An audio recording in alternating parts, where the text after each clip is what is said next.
Tonton. Nah, dua yang Nggak berjejo je.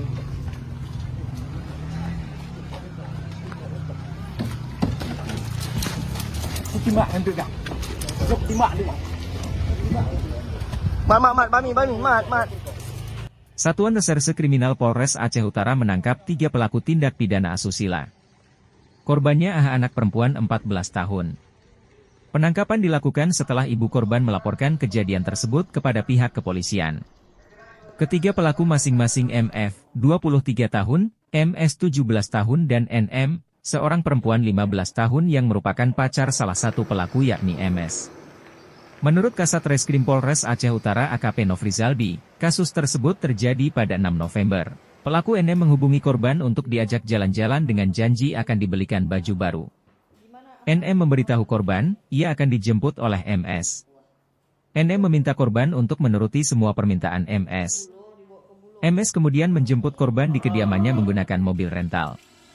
MS kemudian menjemput MF untuk mengambil alih kemudi. Dalam perjalanan menuju Lok Semawe, MS melakukan perbuatan tidak terpuji terhadap korban di kursi belakang mobil.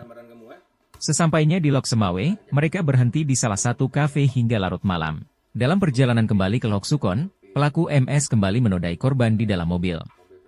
Setibanya di Lok Sukon, pelaku menurunkan korban di perempatan kota. Dari hasil penyelidikan diketahui pelaku MS kerap memberikan uang kepada NM yang merupakan pacarnya. Sebagai imbalannya, MS meminta sang pacar mencarikan perempuan lain yang bisa disetubuhi. NS ini mencarikan cewek dan